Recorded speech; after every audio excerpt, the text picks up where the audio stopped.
Join me, 48 Hours correspondent Erin Moriarty, on my podcast, My Life of Crime, as I take on true crime investigations like no other. This season, I'm looking into the labyrinth of crime and secrets within families. I'm cutting straight to the evidence and talking to the people directly involved, including investigators and the families of victims. Listen to My Life of Crime with Erin Moriarty wherever you get your podcasts. This episode is brought to you by Marvel Studios Echo. All episodes streaming January 9th, only on Hulu and Disney+. Rated TV MALV. Viewer discretion advised. Maya Lopez has betrayed her mentor, the notorious Kingpin. Now on the run, she returns to her hometown to prepare for the biggest fight of her life. Don't miss Marvel Studios' hardest-hitting series yet. An epic 5-episode event. Marvel Studios Echo. All episodes streaming January 9th, only on Hulu and Disney+. This is a Rogue Media Network podcast. Caroline, you should tell them about the newest thing that Bloody Happy Hour is doing. A Patreon. It's a Patreon. What is that? That means you're basically like a VIP member, and you get some perks. You maybe get like merch a little earlier. You get Exclusive merch. You could get first dibs on signing up for a live show. You get episodes with no commercials. You get our video because our video is no longer available on YouTube. It is only on Patreon. And the most important to me is you get videos of our live shows, but also bonus episodes each month. But if you're on a Patreon, you're VIP, you're going to get more. Because I always have a lot of details I want to go to. I can law-splain. I might read a book. This is also going to be the exclusive place that Dirty Chat is going to go to. In order to hear the full content, it's going to be Patreon. Where do they go again? Patreon.com/BloodyHappyHour.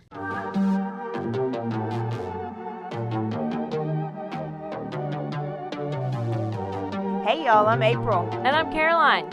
And This is your Bloody Happy Hour. Caroline, are you ready for this? This is your newest guilty pleasure. It's the bloodiest part of your week. Did we say something about it also being happy hour? Show did. Because we about to be sipping on some murder. Bloody Happy Hour.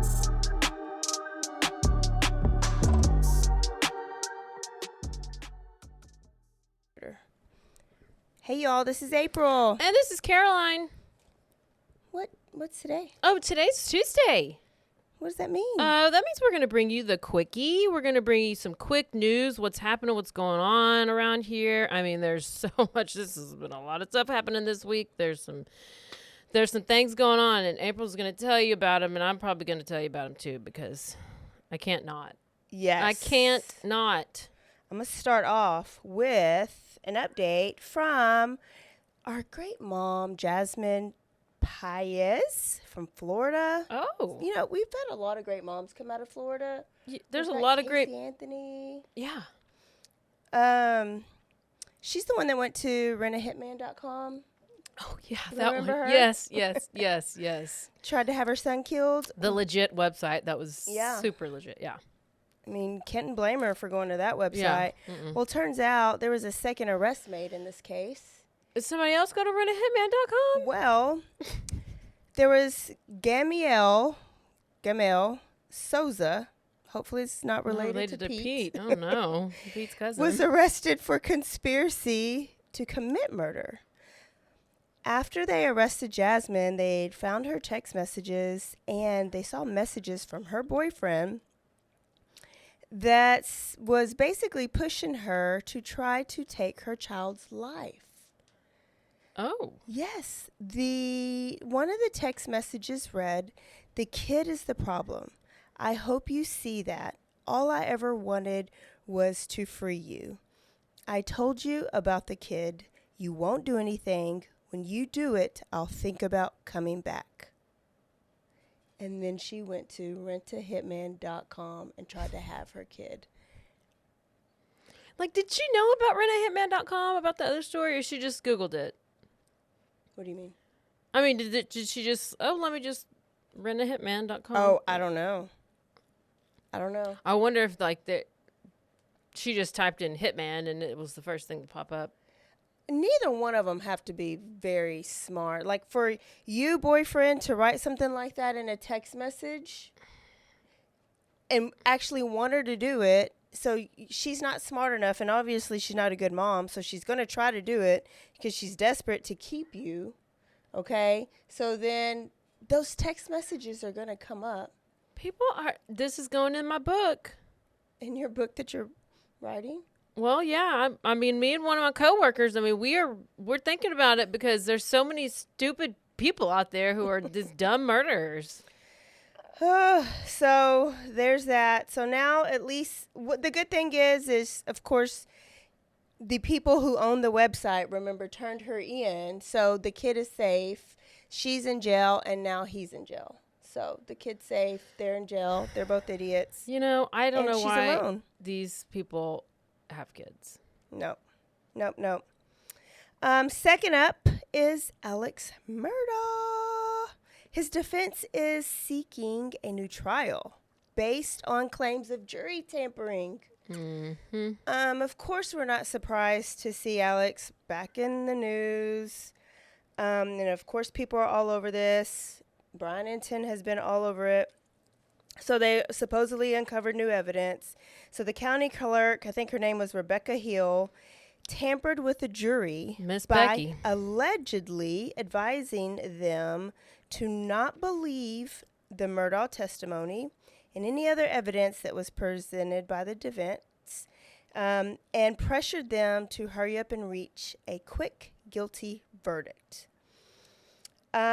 She also had improper private communication with some jurors outside of the courtroom. And since all this have come out, 2 jurors have hired lawyers. They also said that Hill, when they were deliberating, did not let the Smoky Smokersons take smoke breaks because she wanted them to hurry up, rush, and come to a conclusion. And now it's coming out that Hill actually is securing herself a book deal. Which is like, why would we make a book out for her? No, she's already had the book is already out. That's what caused all of this. Her book came out on August 1st. Okay. So she secured but she in past tense. Well, so she didn't get a deal because it was a self she wasn't like paid to do the book. She just knew she was blinded by the fact she wanted to be like, she's like, oh, I'm from the small town. Nothing big happens here. There's going to be so many people are coming from New York. People are coming from New York. So she met this guy and he didn't even know who she was. And then that was like her ghost. I don't know. They wrote it together and it had just come out on August 1st. Then the defense, I guess everybody got a hold of it. And then they were like, this is a little sus. And so then that's what led them to do all of this and to start talking to the jurors. They went and tried to talk to all the jurors, and they got a few of them who were talking to them. Did she basically confess to all this in her book? No. I mean, she says that she didn't do anything wrong, but there's clear passages in the book that she's making it seem like she was part of the jury, which she was, like, not part of the jury. She's injecting herself. She's trying to be important. Yes. She's about to get in trouble. Well, all it takes is a little bit of reasonable doubts that there wasn't a fair trial.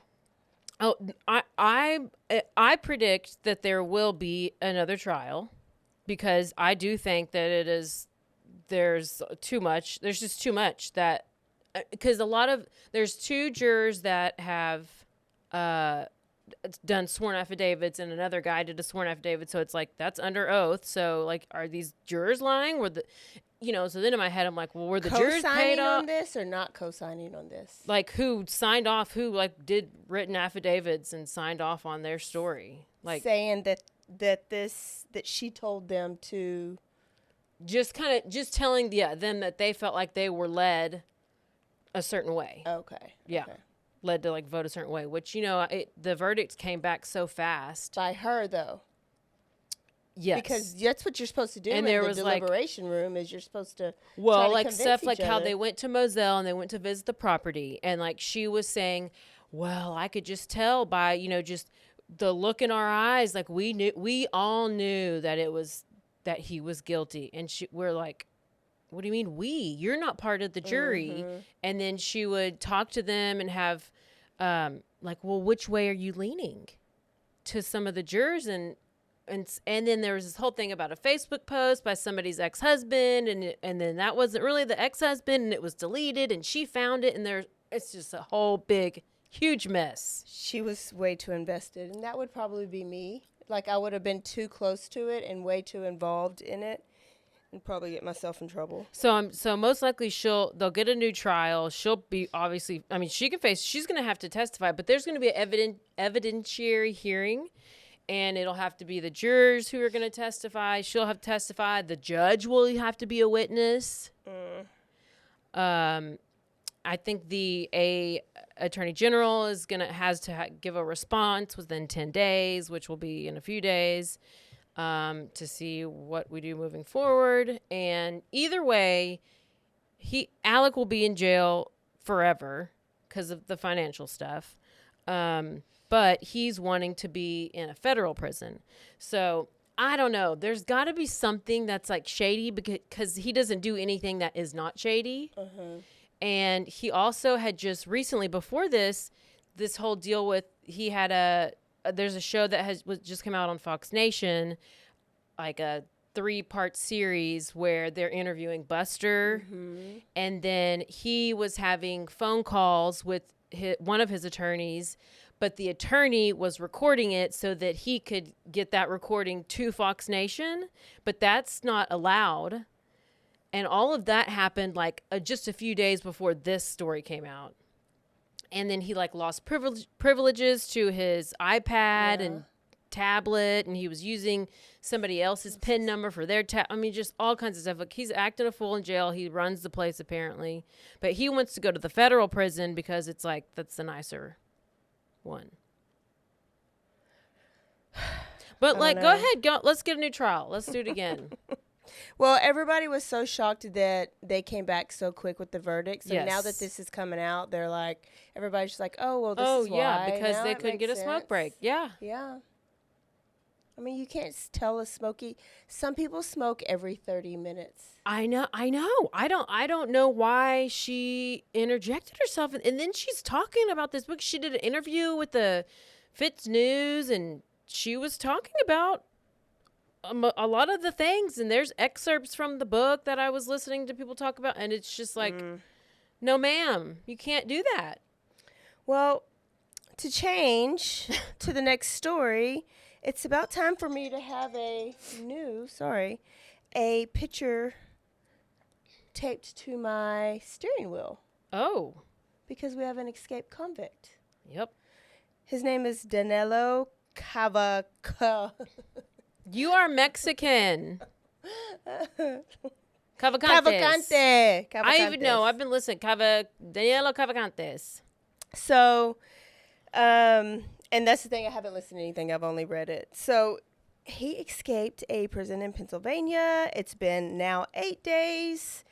This is Chester County Prison. So, he escaped on August 31st by being a badass, by scaling, some say crab walking, up a wall to gain access to the roof. He pushed through a razor wire and jumped down, basically parkour. He was there awaiting a transfer after being convicted of murdering his ex-girlfriend, fatally stabbing his ex-girlfriend. Just in May, somebody escaped the same exact way, in the same spot. But this guy was only escaped for 5 minutes. He was caught within 5 minutes because the tower guard saw him. But Cavalcante's tower guard was either his best friend or was taking a nap, because he either did not observe or he observed and did not report the escape, because the tower guard was allegedly there, but he didn't see anything. I listened to one of the press conferences, and the press was having a day. They were him. No, yes, I mean, they were. They just were like. Was he scrolling Facebook? Was he taking a nap, or are they partnered up? They didn't find out until an hour later when they were doing their inmate count. an hour later. I mean, he did it very quickly because there's video of it. Yes. And we posted it so you can go look at it. But I don't. But yeah, it was like within seconds he just crawled up the wall. Like he was the wall, like it's like 5 feet. It was like maybe 5 feet from wall to wall. Feet on one wall, hands on the other wall. He's like face down and just like went up the ceiling. He was like Spidey. Crazy. And then he has burglarized a couple houses and he got a lot of fruit. Yes, so he was started by a state trooper on Sunday, but he hasn't been caught. There's been over 100 tips from just like houses and neighbors, possible break-ins. One guy actually watched Cavalcante walk out of his home. He heard him downstairs. He did some flickering of the lights. He said he was wearing a white shirt, had a bag. He took some peaches, some apples, and some green snap peas from his house. It reminds us of just, a year and a half ago when Gonzalo escaped. Oh, yeah. The police do believe he's still in the area and only about 3 miles within, like, the radius of the prison, because I guess there's a lot of wooded areas. So when he left this guy's house, he went back into the wooded area, and so that's where they keep losing him. They recorded his mom. He's from Brazil, so they recorded his mom speaking in Portuguese and played it over, I guess, the wooded area through a helicopter, trying to convince her son to surrender and go back. Because we know how this ends. It ends in suicide by cop, like Gonzalo did. Like, you get killed, basically, unless you surrender peacefully. And then they have the town, that area, basically on shutdown. They don't want people to leave. They have canceled some school. They want you to stay in your house and keep your doors locked. And because they don't know how violent he will be. And they say remember that family that Gonzalo Oh, yes. And he killed those horrible boys. Yes. They say they know his area that he's in. Like, they have the perimeter. But, I mean, how do you really know? How do you know? He could be already in Mexico. And why do you think, Wouldn't that be kind of far? Pennsylvania It's or Canada maybe. And I was like, okay, but then he's Brazil, so why would he go to, I don't know. Unless he had somebody help him. So.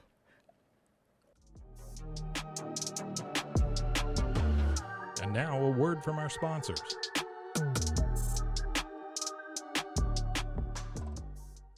All right, if you love smoothies or if you love your protein in the morning, you need to get you a Blend Jet. You can do that if you go into blendjet.com. If you enter the code BHH12, you get a discount. And let me tell you, these things are portable. They are easy to use. They can fit in your cup holder. You can have it at home or you can have it in your office like I do. Right this morning, I had my blueberry banana one. How was with it? some chia seed. Wasn't chunky or anything? It was very smooth. When I have it in my shaker, it is a little chunky. So this is a great alternative. I love it.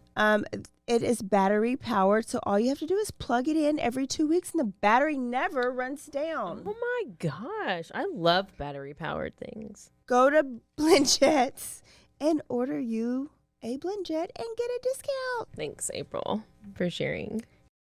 Did you know you could be putting oil and chemicals in your coffee? I love coffee creamer, but I don't think I've ever turned the bottle around to actually see what's inside. When I did, I found out many of my favorite creamers contain ingredients I would never intentionally add to my coffee cup, like canola oil, dipotassium phosphate, ew, and artificial flavors. Laird Superfood all started when big wave surfer Laird Hamilton needed morning fuel that could allow him to spend the entire day chasing the ultimate wave. He couldn't find anything in the market that met his ingredient standards, so made himself the ultimate plant-based creamer. Laird Superfood started and launched its first product, Original Superfood Creamer, in 2015. Laird Superfoods contain no artificial flavors, colors, or additives, and no sugars from highly refined corn syrup. All Laird products are sustainably sourced and thoroughly tested to ensure that you're incorporating the cleanest, finest fuel into into your routine. All Laird products are also made of all-natural whole food ingredients, and they are crafted from the highest quality all-natural real food ingredients. Are you ready to feel more energized, focused, and supported? Go to lairdsuperfood.com and add nourishing plant-based foods to fuel you from sunrise to sunset. Use our promo code BOO at checkout to save 15% off your purchase today.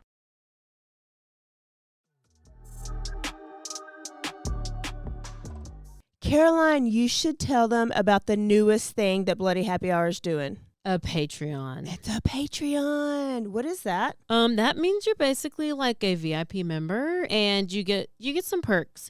You maybe get like merch a little earlier. You get exclusive merch. You could get first dibs on signing up for a live show. You get episodes with no commercials. You get our video because our video is no longer available on YouTube. It is only on Patreon. And the most important to me is you get videos of our live shows, but also bonus episodes each month. But if you're on a Patreon, you're VIP, you're going to get more. Because I always have a lot of details I want to go to. I can law-splain. I might read a book. This is also going to be the exclusive place that Dirty Chat is going to go to. In order to hear the full content, it's going to be Patreon. Where do they go again? Patreon.com/BloodyHappyHour. And now a word from our sponsors.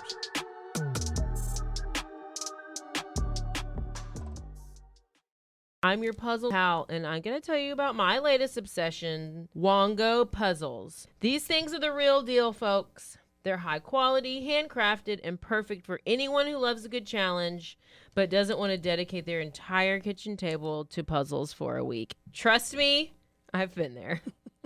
I might still be there. But I got one of these actually for Christmas. I loved it. I did it, and I was so proud of myself. And they have all these cool designs, and you need to go to wongopuzzles.com and use our discount, BHH. You get 10% off, and I really want to know if you'll order one of these puzzles, what'd you think about it? Because it's so fun, and I need to order like 5. Cure hydration. If you are obsessed with your hydration like I am, this may be something good for you. This is something that is so easy. Forget about the Gatorade. That just dehydrates you even more. And if you don't like the taste of coconut water, try Cure Hydration. You can go to my offer link. It is zen.ai/BHH20. This is vegan. It's no added sugars. It's just a little packet you could put in your water. Or if you're really smart during happy hour, you could put it into your Tito's. It is just as effective as an IV drip. And if you do not like the taste of water, it's not as boring as water, not as sugary as the sports drink. And if you're an athlete, it'll give you the best performance. Or if you just get brain fog or headaches because you do not stay hydrated. Brain frog? Brain fog. The solution is Cure Hydration. So go to that link, enter the code. You can go to my offer link. It is zen.ai/BHH20. Cure Hydration.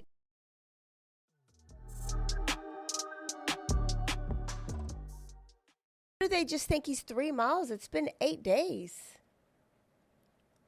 He's trying to stay hidden in the woods, I guess. Yeah.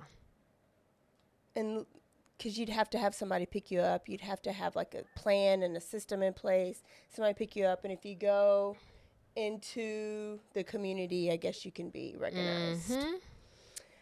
Well, the last story is... Well, wait. First of all, if there are any tarot card readers out there, can you let us know where he is? Oh, yeah. Just saying. And there was a dog that was going and searching for him, but apparently it's so hot in Pennsylvania. It's even hot way up there. I mean, unless probably they not our kind of hot. Probably can't handle our heat. But the dog suffered a heat-related illness, but the dog has been discharged from the vet. Only you would find that story. My goodness. So where you at, Danilo? So to end, with our last story that I think it should be hashtagged Never Trust a Mormon. Never, y'all. It gives me the Hart family vibes and obviously Lori Vallow vibes. Yeah. Remember the Hart family? Mm-hmm. Yeah, that's what I thought of. So you can help me out with this. I just got like bits and pieces. So there's some YouTubers were arrested this week on 2 counts of aggravated child abuse. Ruby Franke and her business partner, Jody Hildebrandt, after police found a malnourished child. This child jumped out the window, escaped, and went to like a neighboring house, asked for help.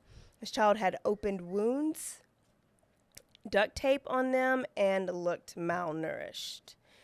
So these ladies create like advice videos, and they've had a blog, they've been YouTubing, but they've been accused of harsh parenting before.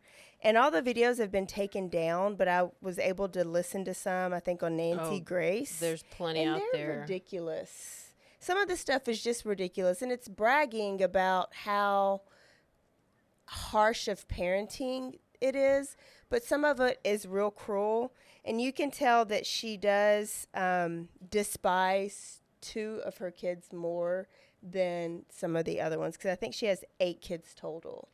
So Frankie, right? So it's Ruby Franke, and she has had this family blog show or YouTube channel for a while. She got up to like 2.2 million followers at one point. Mm-hmm. And it's her and her husband, and then they have 5 kids.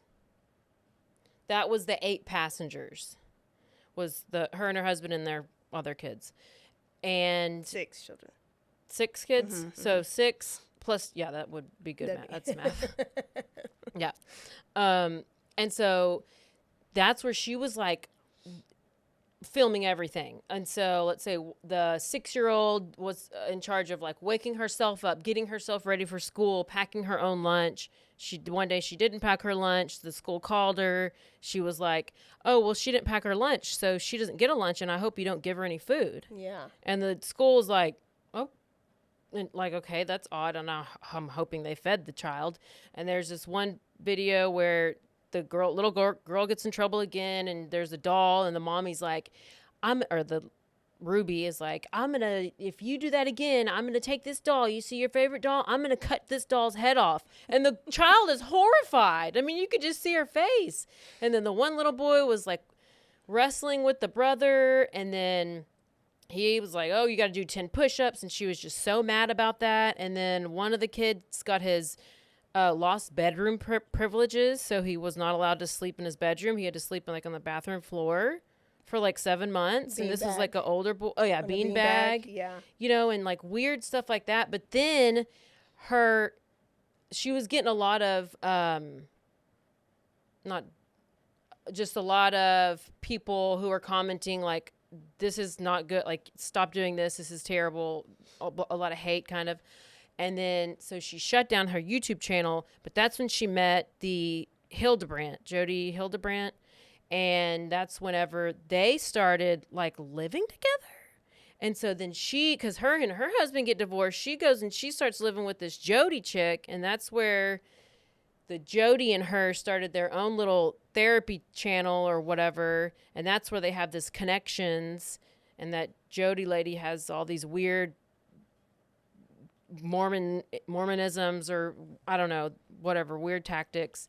And then that's whenever the kid finally escaped from the house and had the duct tape, and they were like super malnourished. And I think they might have, I know they were going to school, but I think maybe at this point they were homeschooled. Yeah, red flag. So they were Mormon and they homeschooled, or they were Church of Jesus Christ, Latter-day Saints. So at first when I read it, it just said that the 6-year-old forgot her lunch. The school called her, and mom refused to bring the lunch up there. So it was like a 45-minute drive. Well, I can understand that. But because the school will give them a tray, every child will get a tray, so the kid's not going to starve. But when I heard the video, she made it known that she did not want her kid to eat at all. Please do not give my kid food. I hope none of the other kids give her food. She should starve. Like, this is her punishment for a 6-year-old. Christmas. So the two youngest Oh, ones. yeah, Christmas.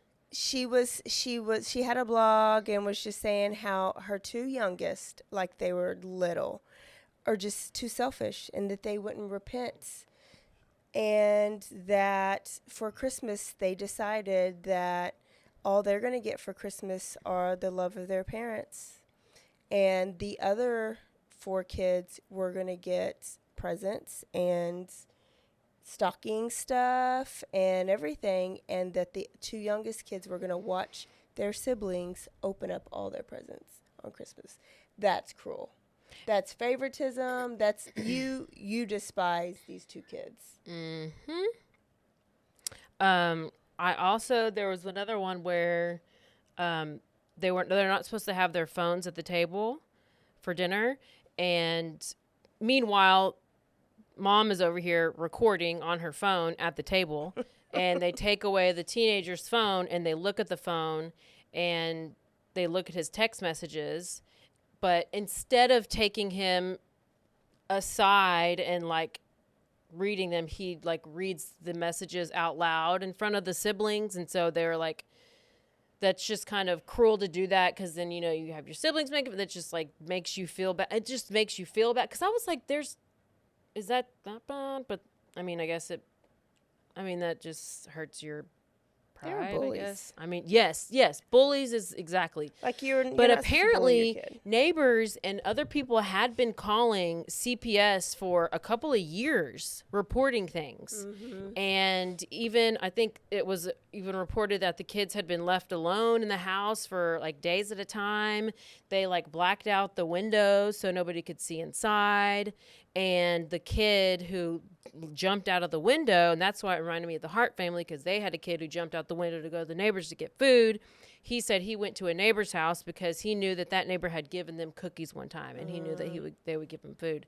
And that whenever they saw how like skinny he was and like the duct tape wrapped around, and there was like apparently gauze that was found in the bathroom of the home, whether that was gauze like from injuries or gauze where I don't know.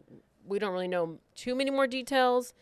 But they have both been arrested, and they are the 2 ladies. And apparently this Jody, who is this owner of this Connections, she's done this to a few families. Oh. Like, she's kind of broken up a few families. So, like, she maybe came into this Ruby lady's life. She was married.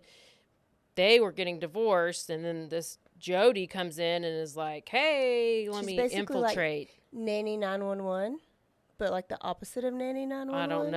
I don't know what Nanny 911 is, but I think from a couple of things I listened to and read, she just kind of breaks up families and provides therapy.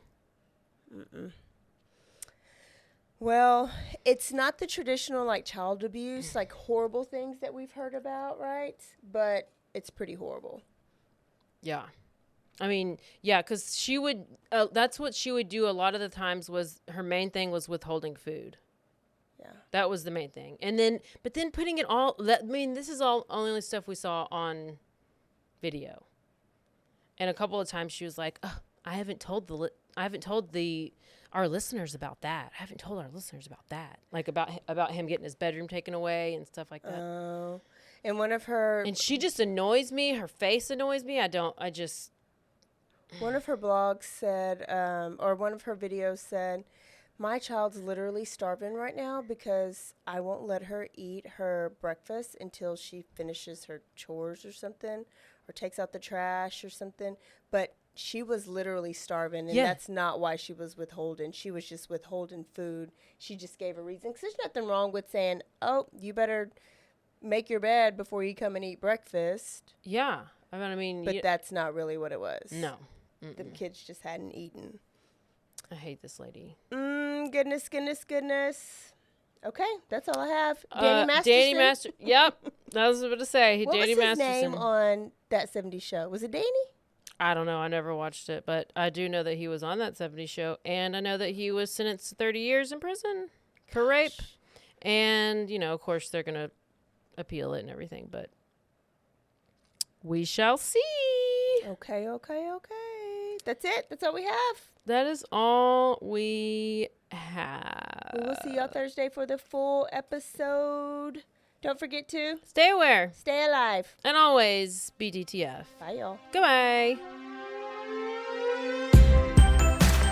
Everybody has a story worth telling. I'm Corey Duncan. On Best Story Ever, I take guests that you know through their most unique and captivating stories. The best part? I hear the story for the first time when you do. Everyone has a story. What's yours? Find Best Story Ever on Apple Podcasts, Spotify, and anywhere you listen to podcasts.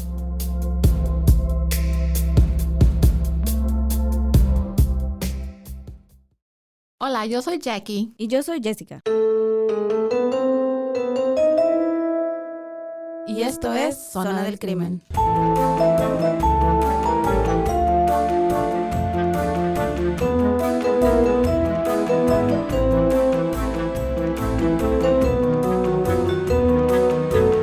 Un podcast donde hablaremos sobre casos de crímenes reales y eventos impactantes que han quedado marcados a través del tiempo. Recuerden que nos pueden seguir en Facebook, Instagram o donde escuches tus podcasts favoritos.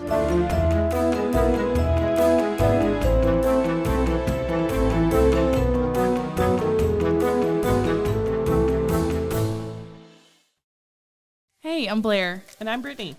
And we're the host of By the Cover Podcast. We cover everything from mysteries, thrillers, romance, chick lit, and even some smut. Don't forget the smut. Yeah.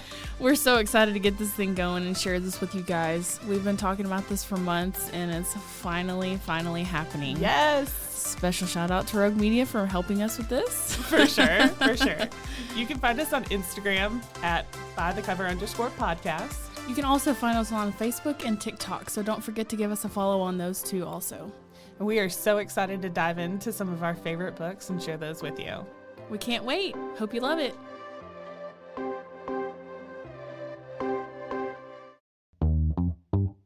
Hi, and welcome to Bustles and Bangers with your hostess, Rachel and Christopher. I love it when you say my name.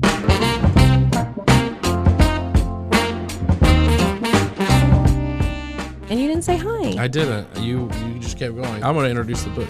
I'm not reading it. It's because I don't like reading. Girls like cowboy butts, and those jeans don't hide anything. Find us on Instagram at Bustles and Bangers or on RogueMediaNetwork.com.